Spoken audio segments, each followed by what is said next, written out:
The Coach and the Casual still in Vegas. We're shooting with one of my all-time favorite fighters, one of my all-time favorite wrestlers. Growing up, watching him win a gold medal. We got the one and only Triple C, Henry Cejudo. Let's get right into it.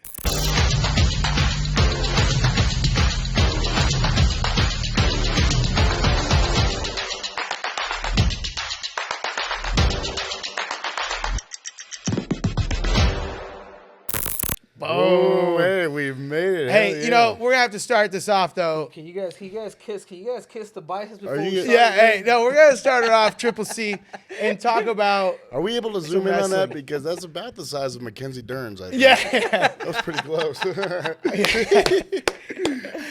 I think my biceps probably your thigh size out there. Well, we were before the podcast. I'm not gonna lie, I got a little scared beforehand because we were talking shit. I was like, oh, I got no problem talking shit to the lower weight classes. I saw this anger flash across the eyes. I was like, oh, my bad. I'm just Yeah.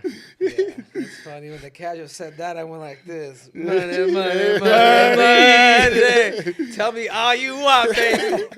And then you're gonna go down and get a buffet on his tab, bro. Yeah. Yeah, no, but congrats, guys. Dude, that's awesome that you guys are doing this, man. You know what I'm saying? Like, you guys are interviewing. I know you guys bring a different energy, kind of different system. So it's cool to hear it from a casual and obviously somebody who's already fought. Yeah. You know?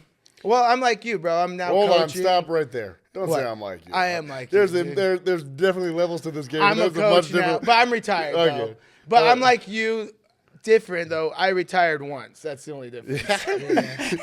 No, so honestly, I was reading a little bit about you. You didn't know, bro. I had to tell I was who like, you who were. you said Henry? I'm just kidding. I know who you were. But one of the things I saw was that one of the big reasons you retired bro. was to be able to start a family. You'd been in the game for so long, right? Is that accurate or that wasn't accurate? I also heard that it was to try and reset and get them to raise your pay. What were some of the reasons for that first retirement? What do you guys think? Money. Because honestly, having a family is not hard. Well, there's two parts. There's two Yeah. parts. You're a competitor. You fight. So this is the coach and the casual, right? You set out to do lofty dreams, right? Yeah. What were they? Win a world title. Yeah. And I was close, and it still drives me crazy, bro. I'm the same way. Like, there's sometimes at night, and you know what I mean? Yeah. And I mean, you had the title at one point. Yeah, yeah. But anyway, there's one part. The satisfaction of you've accomplished what you ever set out to do. And the other part is, yeah, the only thing that entices you is incentive. Yeah. GSP's the same way, bro. But like, people want to see, like, no, dude. The dude gets pressured, nervous to freaking fight. He'll throw up right before a fight. You know what I'm saying? He's like, hey man, why did you retire? The pressure was causing me health problems. Yeah. Like, you know what I'm saying? So I didn't necessarily have that, but it was more of satisfaction, dude. And if they know I can come in and, you know, show me a good price tag, then it's different. But it's hard to fight with the UFC. You know, I read There's not a lot of money, man. And, you know, you know how it is, bro. I mean, you're just talking to your brother. You got to make money other places, you know? Like us, we all have to make money other and places. Henry's doing big things. But what I will say, so I read this book by Tim Grover. He was the personal trainer for Kobe, for MJ, and all that. And when you see Michael Jordan crying with that trophy, or Kobe crying with the trophy, he's not crying because he won. He's crying because of everything it took to get there, right? And that's what you're talking about, is that every single piece that you have to put there to finally hold the strap. What's it feel like to finally hold the strap? I mean, you're Triple C, but to hold this strap. Okay. Which strap are you talking Yeah, about? yeah, which Kinda- strap you strap. You're kind of scaring me, Get off dude. the You shoulder. know? Yeah, he's I got thought his you were gonna shirt. pull something behind the couch, Bro, dude. you know how these rich guys are. You know how Pull they a are. big fucking strap on, dude. The only thing he texts is like, close my bedroom door. Everybody's got a price. but you reach the mountaintop, and Yeah, it's satisfaction, bro. Satisfaction is like, fuck, dude. If I'm gonna not make the money that I'm trying to do, I'm a businessman. You're talking to my brother, dude. You know, I'm in real estate. You know, you create a persona for a reason. Like, this is a fucking business to me. Yeah. Like, But I don't see it so much as like, oh, dude, I gotta fight. I'm a fighter. I was fucking born to just win. yeah. You know. So many guys, though, don't do that, right? You meet a lot of fighters that don't parlay it, don't have a plan for afterwards, and you can't keep getting hit in the face forever. Yeah. At what point did you realize, oh, shit, I need to take these things that are happening, and I need to parlay it for the play after? Yeah. It's kind of like what I said, dude. Just once you defend that second bout, that, you know, you truly do become a world champion when you're able to win it and then defend it. and I was able to do that in both of my divisions. I won the Olympics. I'm like, dude, that's a great resume. Yeah, I got the best resume of all time, really, in combat sports. honestly, and you're still unsatisfied. You want more? I mean, that's always going to be. No, well, and then taking these 2 losses, especially the last one, I'm like, fuck, dude, like I'm too fucking good to be going out like that. Yeah, you Like, want to go know what I'm out saying? on It win? fucking it pisses me off because it's more of me. Like, you know what I'm saying? Like, I should never be able to get overwhelmed like that, get tired. Yeah. Like, I got to figure out my recovery now, like moving forward. You know, feel like I it's felt different it with older? Aljo. I felt Yeah. it with Aljo, and then I really felt it with Merab. Just like by the time 6 o'clock hits, I start feeling my body get tense and just tired, dude, without even fighting yet. Yeah. Like, you know what I'm saying? It's like, what the fuck? It's never had to be before. And plus, I'm older too, so the recovery time is different. So I got to be able to modify that, maybe change the threshold a little bit. Because in your brain, you're like, I'm the same way. I mean, I go to the gym sometimes, and I'm like, I'm gonna do this motherfucking workout, and then I'm like, oh shit, that was way too You much. feel like when you're getting in there because you're closer to a true 125, 135. Aljo's pretty big. You feel like you're getting in there with some big guys that are cutting a lot. Because I can't imagine you're cutting as much as some of these guys. Aljo was bigger than I thought. I mean, still a little guy, but bigger than I thought. like in person. Yeah. No, but I was able to take down Aljo. I was able to, bear hug him, like squeeze him down. Like, he is strong. I will say that. Yeah. That the dude he does have a grip, and like him and Marab are a little bit different. Where Aljo could stick to you, but Marab is just thinking of position and looking where to strike and use control, mix the punch. And this is why he's able to. I think what the biggest thing with Marab that he does well, he's able to understand his threshold when he's not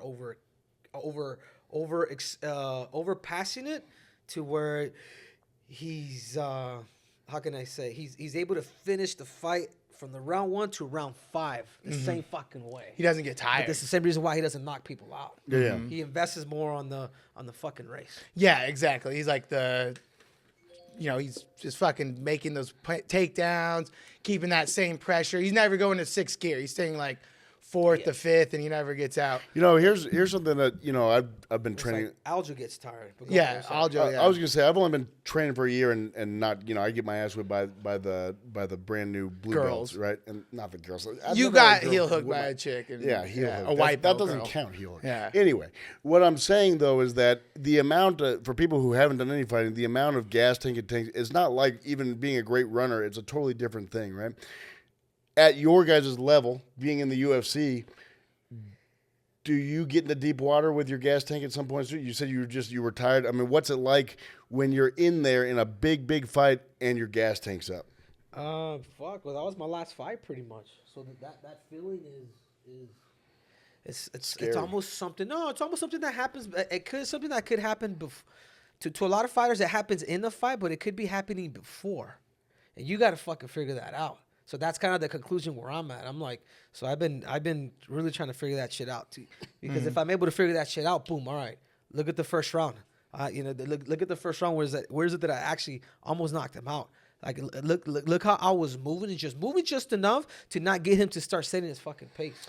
Do you think you win that fight on another night and it was just a bad night at the office, or do you think he beat you? Yeah, of course. A fighter has to think that. Like, I'm not gonna be like, no, maybe. That's not me. Yeah. I think if I'm physically fucking good, feeling fucking good, and be able to take that round 1 like I would 2 and 3, that's what it is. Like, we could change. I just want to change gears a little bit. I was listening to an interview a while ago. Yeah. And this might. I don't know if you want to talk about it, but you were talking about how you did like the frog. toad. Yeah, the toad. Yeah. And that like literally made you change your whole perspective on fighting.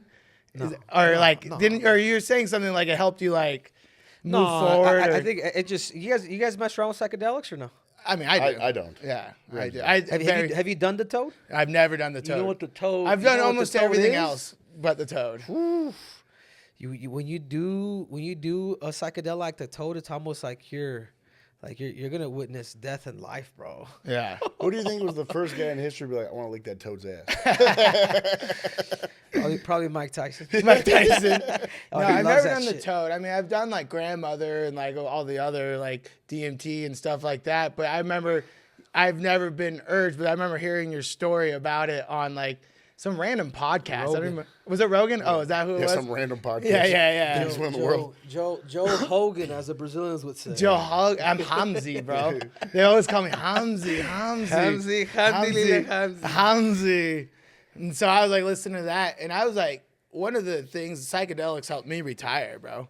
I was like, when I retired and I tried them, I was like, that was one of the reasons I've never gone back. But then hearing about the toad, it would make me want to make you want to fight, right? I've done it twice, bro. And one time it showed me like life. It showed me like forgiveness of people, forgiving myself. Like it came out of the state. I did it with Calvin and Mike Tyson, Calvin Gastelum and Mike Tyson.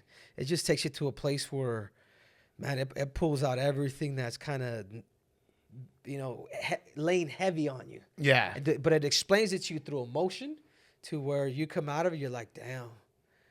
I've always knew, but when you feel it, you're like, it's an experience, but that's just like, man, you ever just let things go, bro. You like know what when I mean? you say you experienced death, like in what? Like you felt like you're so dead that you're alive. Yeah. You're so alive that you're dead. Yeah. You know what I'm saying? Oh, It's yeah. Like, fuck, dude. I did the first time, but then the second time I did it, it showed me something different. It's like, hey, man, it showed me another path, like how life could end up just fucking ruining everything too. Like life can ruin everything? Yeah, like your life decisions could ruin everything. So it gives you that perspective. So it shows you life. And then the second time I did, it's different for everybody. It's different for everybody, but that's how I feel. Here's a question. I don't do anything, right? I'm like a Muslim. I'm a Mormon. I don't do anything. He's right? about to. But, He's like, are you more man than him? Yeah. No, I would he's say not. so. But here's even a close. question, and so I don't. Obviously, this is a deeper subject, but an interesting topic here is I've heard people discussing it's a possible thought. Do you feel like reaching some stage of enlightenment is an important thing, right? Yeah. Being able to take those bad things out of you, whatever it is. Is there some merit to the thought that taking psychedelics or anything like that is a shortcut instead of having to do the hard work to do it? Because you do it and then boom, it's done, right? That thing happens. Whereas if somebody who's not doing it has to take 10 years to try and reach that level of enlightenment, you know what I mean?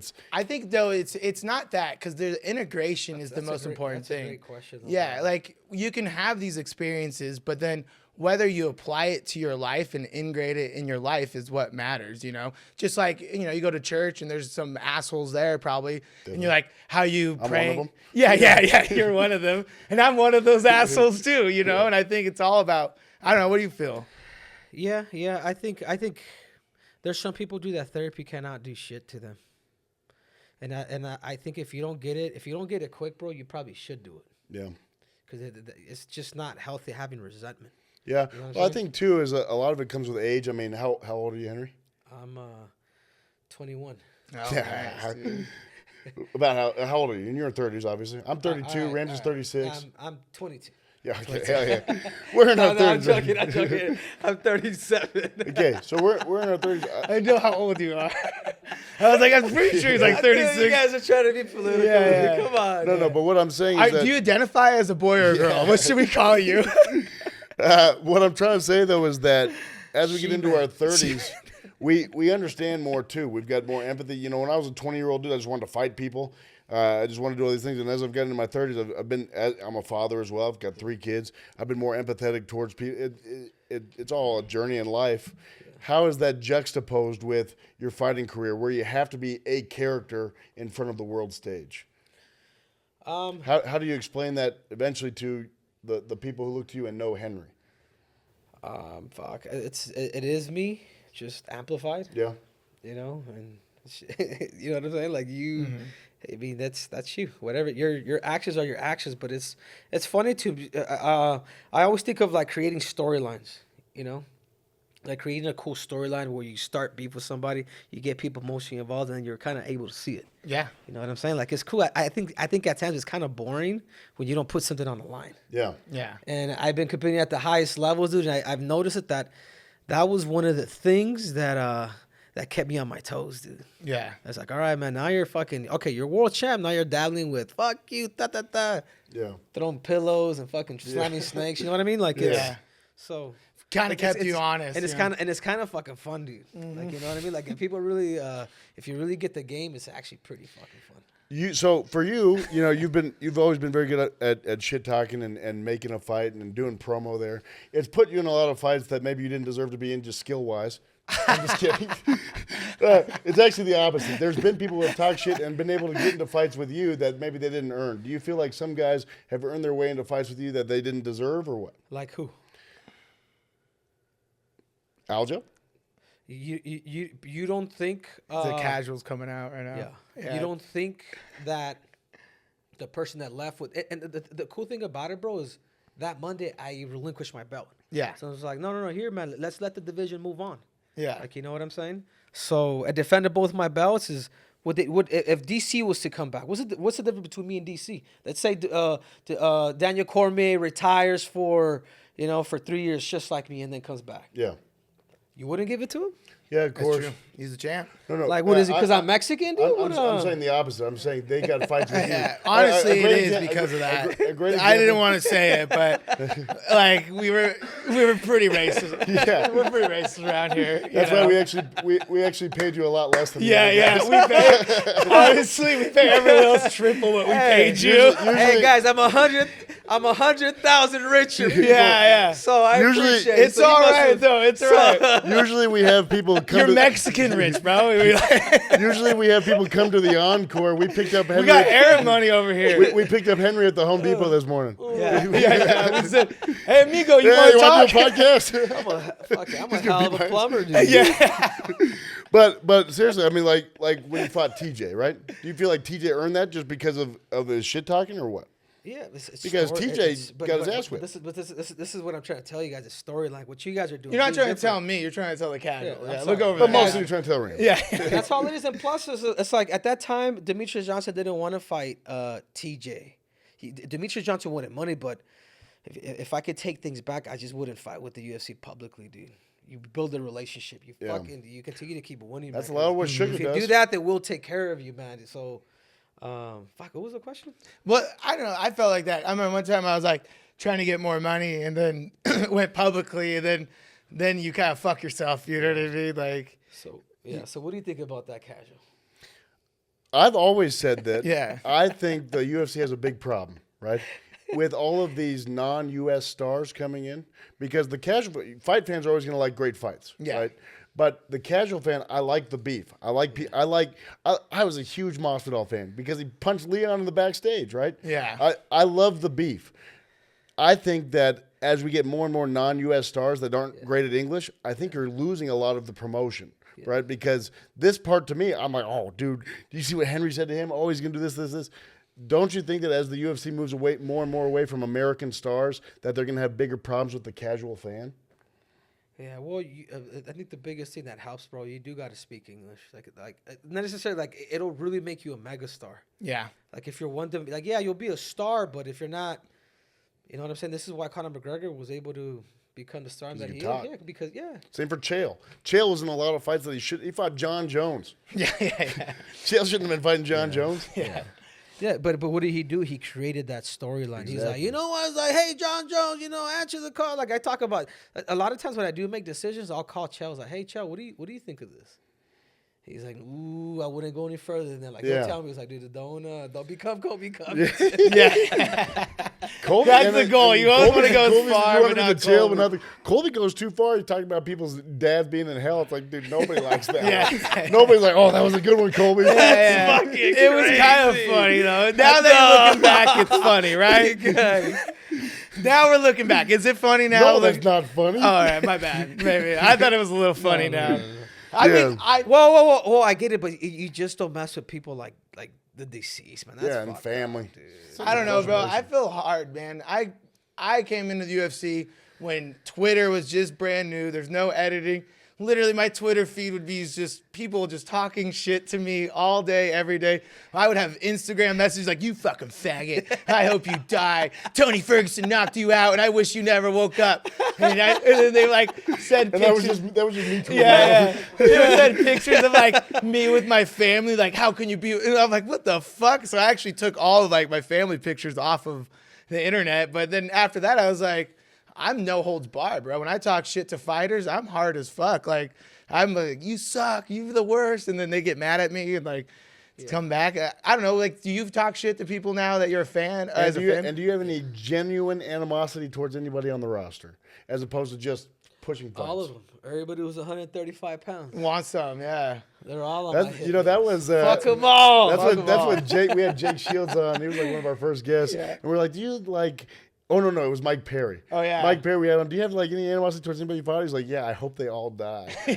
Mike Perry is just the most savage dude. But there can't. I mean, where is the mix? More people need to do it, bro. If more people do it, the sport just grows. The reason why, like, and a lot of people who have guts pretty much do it. If you don't, you know what I'm saying? You're invested in your. I tell people all the time, bro. You're invested in you, and you're invested to, you know. But you double down on what you want to do too. So there's a competitive side to it too. That I use it as. Well, where's the line cross between? I mean, the thing is, you grew up doing wrestling, not jiu-jitsu, right? Wrestling is less of the honor, and this is more just it's like Mexican judo, where judo know if I have a knife. Yeah, Mexican judo. But no, man. where's the line between martial arts and respect and shit talking for promotion?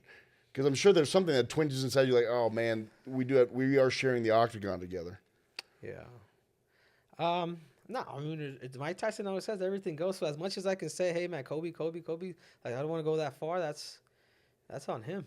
You know what I'm saying? Like, he's investing in his thing. There's just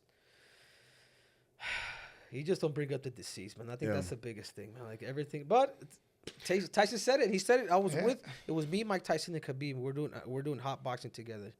And he said, I'm sure Khabib was sitting outside the car. Like, no, I'm just like, and Mike Tyson was. No, like, Khabib made him clean up all the weed, dude. No, we couldn't smoke that day, so when we got there, he was like, so that was one of Khabib's things. So yeah, but Mike Tyson showed up so high.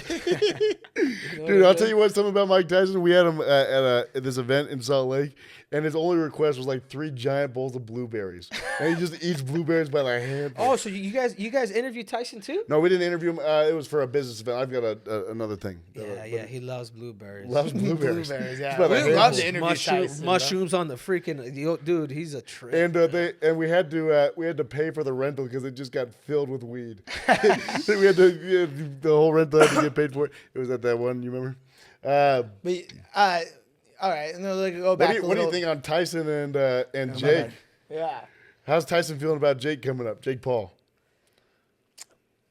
I don't like that fight. I mean, whatever, dude. I was telling people. I mean, obviously, Mike Tyson's a legend. Yeah. Yeah. And he will for always be a legend. Jake Paul's about to get this dude paid, and we forget that, man. That's exactly like, you know what I'm saying? It's just like, Yeah. no, Mike is a fucking businessman, and he's a philosopher. He understands the game of life. I mean, nobody wants to see a legend like that get hurt by some punk. Yeah. But $20 million rich. I know Mike. So everybody could use 20 million. Yeah, anyone can use 20 million. maybe even 30, bro. Depending, man. Like this whole thing that they're trying to do with Netflix now, like the streaming stuff, like it's crazy, man. Like it could really blow up, and I think that's the biggest winner right now. Who requested the headgear, Jake or Mike? I know, but we'll keep it to ourselves. You don't want to say? Yeah. I'm guessing Mike. You're gonna have to pay me more. Yeah, we'll get Mike. Okay, pay him the regular wage. Yeah, the white guy. Like what we paid Duplessis. Pay him that, right? Fun fact, I'll tell you right now on camera, because he won't return my text message, you made more than Drickus Duplessis. So you're making championship money. Yeah. You're getting pay-per-view points. Pay-per-view points today, yeah. Okay, let's talk about what we got coming up, man. You got somebody who you got your eye on because you said you don't want to go out on 2 losses. Who's that easy win for you to get that win? Or not even an easy one. Who do you think propels you? Who do you think's ass you get whipped?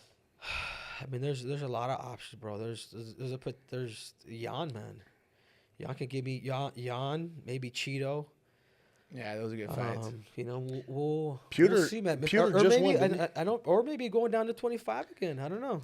That's gonna be so bro. terrible. I mean, 25. Yeah, you're right. That's one of I've been contemplating it, but I'm just not too sure if I want to make that decision, dude. But bro, at 25, you're nasty. You know, like you don't give up range and stuff. Yeah. What I'm saying and is, like, you would beat all the. Like right now, you would be Brandon and Pantoja. Yeah. Like Pantoja's not going to take you down. And I don't know. At least in my opinion. Like, according to my last fight, you probably fucking would. Yeah, that's true.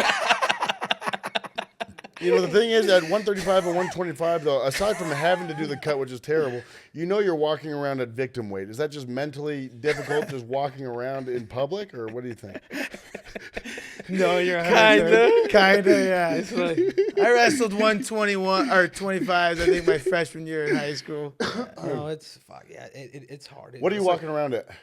Probably maybe about 250. Fuck, dude. Yeah. I was about to rush and say 160, 170, like that. Yeah, 150. So what are you, like Yeah. 140, 150, or what? About 125. Mackenzie Dern weighs more than you. That's what you just want to admit, dude. Yeah, but she's got two big helms. Yeah. She had some muscles on her. Man, you guys are a trip, dude. We are, bro. You should Dude, come. 125 just sounds honestly so miserable. But I'll be honest though, if my wife got up to 125, I'd divorce her. So there's Yeah. a mix there. See, I like bigger women, bro. You know, you want a little So thickness. what's Casual? What are you, a fucking comedian, dude? He is, bro. He is. What about you, Henry? Would you rather have like too skinny of a chick or too fat? A little too skinny or a He's little too married fat? man. What are you doing? The thicker the berry. Yeah, there we go. The Well, I thicker told my wife- the juice. That's how you make babies, bro. I told my key and the wife. beat. I told my wife is Salvadorian, right? And I told her that when we got married, there's no. You know what the Mexican surprise is? Oh, what is it? That's when you marry a Hispanic girl and she gains 60 pounds right after the first baby. I told her absolutely not. Do you lay down the law? Of course. My God. My thank you. God. Of course. Or, as us minorities would say, I'd lay the pipe. Yeah. The thing is, we're such high value men. We have to demand things. You know? You know, that's the thing. Is everyone might be aside. Everyone's always into this weird shit nowadays, but you want to just gotta be able to lay pipe, bro. Men need to be able to lay pipe. When I'm To all you young boys out there, there's nothing else you need to be doing. You don't need to be doing all this weird kinky shit. You can't lay pipe. You can't keep your chick. That's it. cool. Side note. All right, let's go back let's to get back to it. Okay, but so you didn't call anybody. Who'd you call out? Nobody. Jan or Cheeto, but right now we gotta wait how the things. Jan's injured. Jan You know- wants to call a shot to go with Cheeto. I'm kind of like, you know what? I can make both of those fights. Like these. You don't these think are, Cheeto's a problem? He's quick, and you saw that chin. I mean, he touched him up an unbelievable amount of times. Oh, O'Malley, yeah, O'Malley did a number on him. Oh, Jesus that was fuck. so many That- times. That made my loss look way Oh, better. okay. Yeah. That knee, you're like, oh hell yeah, I'm alright. I'm like, you know what? I'll take some takedowns, bro. Yeah. I'll get wrestled. Yeah.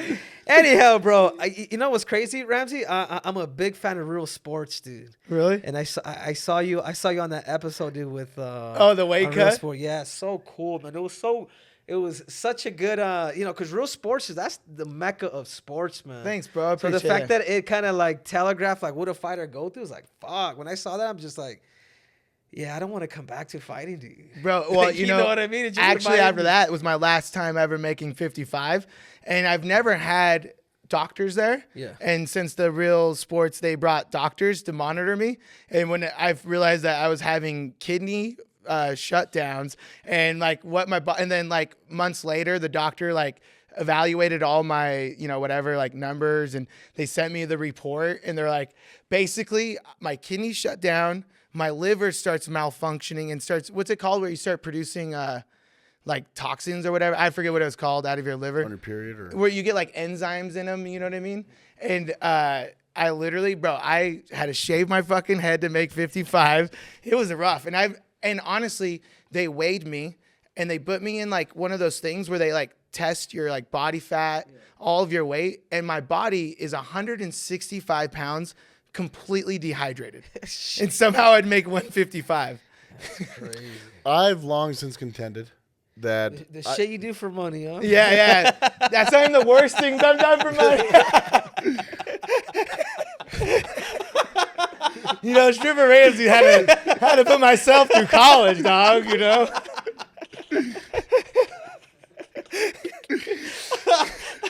He's such a casual. He doesn't even know like my old Stripper Ramsey days and like my old. He doesn't. He's never even seen my Ultimate Fighter, bro.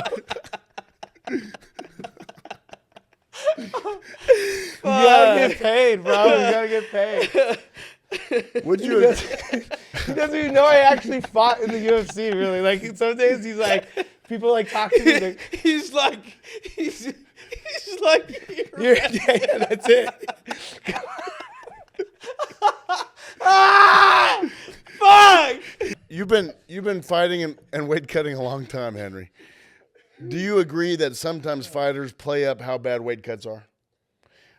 I honestly believe that I haven't. When people say, even when I people have to say this all the time. No, Tell him how much money you lost not cutting 20 pounds. He made a bet for almost 100 G's, and he only had to lose 20 pounds, and he couldn't do it.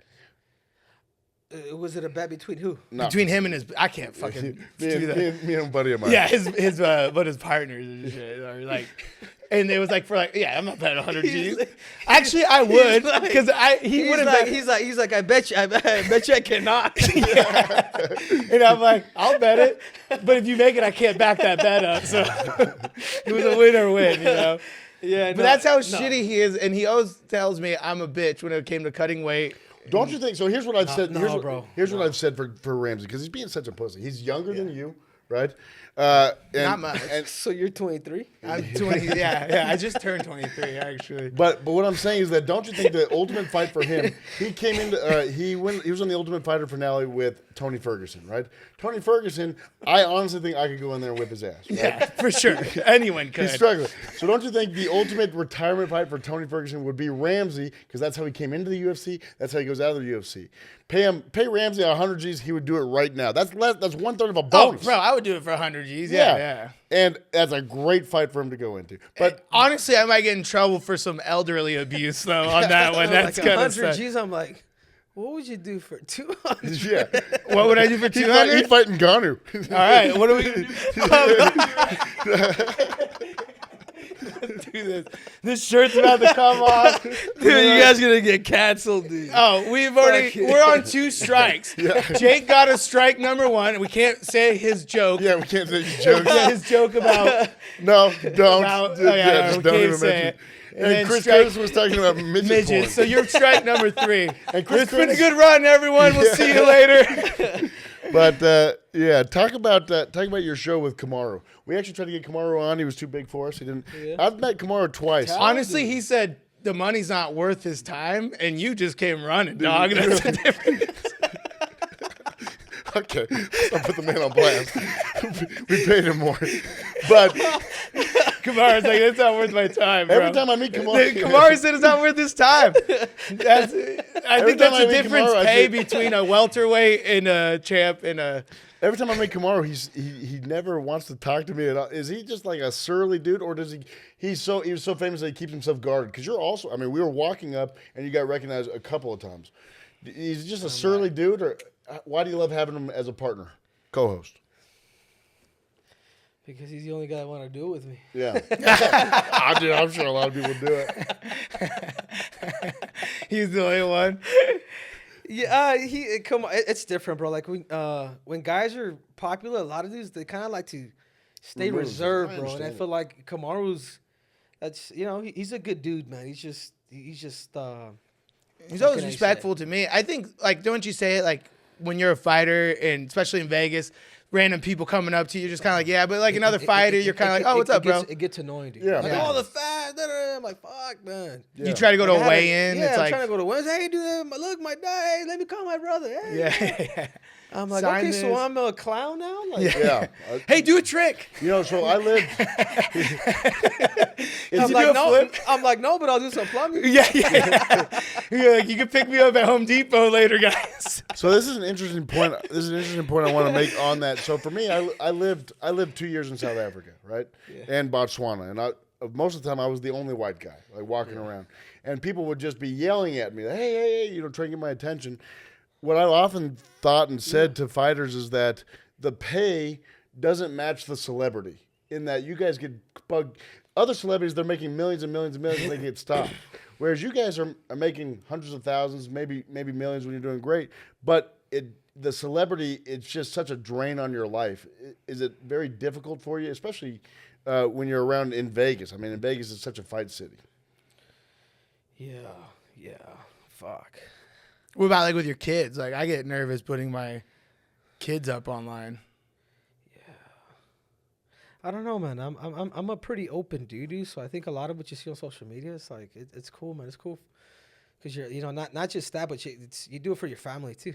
You know what I'm saying? Like it all depends on your perspective, But sometimes when you guys are talking about, it, I'm like, fuck, maybe I shouldn't be so fucking open. You know what I mean? In those situations, it's just tough, It's tough, man. Like, and honestly, like with your kid, that's where I'm at. Like, there's just too many. Are you a dad? Yeah, I have a little 4-year-old girl, and so I had to try not to. Is he? Yeah. What is she? Yeah, girl. Yeah. She's a girl. I was trying to make a joke. Yeah. It was gonna come out wrong. But yeah, me and my husband adopted. Is that what you're trying to say? Yeah, we adopted. Kyle and I adopted. I was gonna say, is it yours? Yeah, I don't know if I'm going to. No, bro, you can go there. I mean, I hope it's mine. She looks like she doesn't have a giant nose, so there is a possibility it's not. But either way, she's. But yeah, I mean, it's got to be so tough. I mean, even me, I walk around, people are like, oh, it's the casual. Yeah, right. Oh, dude. hey, casual, sign this for me. No, they're more like the people here, like, hey, Mr. Deaver, can you give us another tip? They just knowing you because you're paying them. Is it draining? And do you think you'll miss it when it's gone? No, because you always continue winning, or you always try to win. You know what I'm saying? With a lot of these fighters, the reason why it's hard for a lot of fighters because they don't understand their identity. They think it's just about fighting, and okay, like a good fighter doesn't always make a great coach too. Mm-hmm. You know what I'm saying?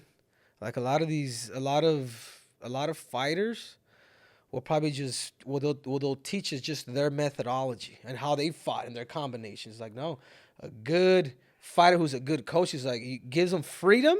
Teaches them, make sure like the range. I call it position. I call it position, composure, distance. Your composure, the way you stand. Like, are you over moving? Are you? Because you have to keep in mind, like we have to be aligned in order for us to strike. It's like we're like snipers, but the biggest thing for me is position, is being neutral. If my weight is distributed in the right way, then I can just be better with everything, whether it's defense, offense, punch, kicks. Yeah. And then so it's position and composure. Mm-hmm. When I fight, it's like if you notice, dude, like I'm like this, dude. Like my stand is very upright, very. People say karate, but in reality, you know what it is? It's just a fucking stick figure fan because I'm in position to lock and load. You know what I'm saying? So composure, position. What I don't show anything in my face. You hit me and it hurt. I'm just here, dude. So I really try to study my face where I'm not, telegraph it in that sense. And then the third one is a distance. Mm-hmm. I want to be near where my right hand. His right hand cannot touch me, but like the tip of his toes can. Yeah. Like to the leg. Mm-hmm. So then I call it PCD, position, composure, distance, and that's the way I've always. Every time I fight, I'm boom. Like that's what I really try to check more than the actual combination of technique or if I got caught with anything. Mm-hmm. And I always try to keep like I would be the same way. Like my face would never change, and I'm just like this. Like, and I actually think because if you flex your like face, then these muscles all start, you know what I mean? You start like tensing up. But if you can have that loose, like face, then everything kind of comes off a lot looser, a lot more casual, a lot more hidden, A lot more casual. Yeah. What would you say? He can't throw a punch. I've tried to. If you want to see a punch, throw us a punch. I punch better than I punch. Yeah. I learned from Ronda Rousey. One day, Court McGee. Court McGee, he's a fighter too. He just fought the other weekend in the UFC. He's one of our friends, and he was up at my gym, and he was talking about kicking. And Court's like doesn't make jokes. Like he's a very serious guy. Yeah. And I'm like, Deaver, show him a kick. Yeah. Kyle throws a kick. He literally laughed so hard he just left. He was like, he was crying. It is the funniest thing I've ever seen. Like. Dude, it was like that's how bad he is at martial arts. Dude, honestly, Henry, this has been incredibly fun. We always say it's one of our favorite podcasts. But one thing I want to ask though, last thing, is how many more fights do you think we'll see you in? Probably about maybe 50. 50? Oh, hell yeah. You going Jeremy Horn style. Hell yeah, dude. But like in the octagon. 50 on one. I'm not 50, and then next time we interview, we'll be carrying you in, and Alonzo's going to be like, he says this. Yeah. You'd be like 50 on one just sounds fucking weird. Stephen Hawking on the computer. You're like, I win fights. And then we're like, okay. Triple C. Alonzo's like, time out, we got to change his diaper. And then that's how you make more money around here. You could get a Depend sponsorship.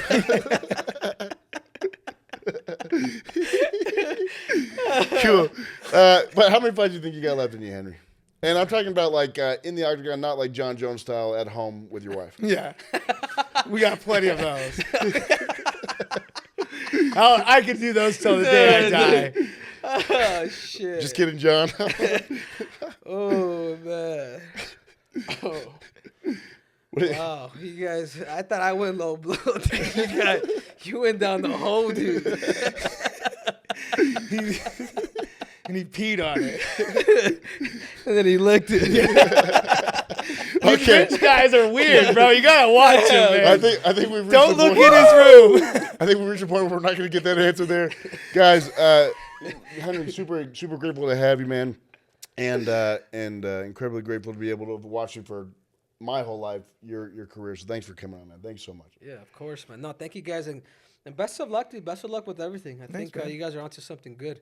I just hope everybody else has humor because this shit, because if they don't get it, dude, they're going to get all offensive. What'd you say? What? Hell yeah. Don't worry. Our 48 followers, they're pretty good about we're it. getting up there. We got it coming. Yeah. I'm sure you guys can get up to 49. So. No, honestly, I think with this episode, we might hit 100. Yeah, hell yeah. Appreciate you. Okay, all right, let me sign it off here. You guys are welcome, dude. Thanks, guys, for tuning into the Coach and the Casual with the man, Henry Cejudo, Triple C. Let's see what he does next. Boom. Thanks for tuning into the Coach and the Casual. Make sure to subscribe on YouTube, Apple Podcasts, and Spotify, and share it with your friends. Thanks again.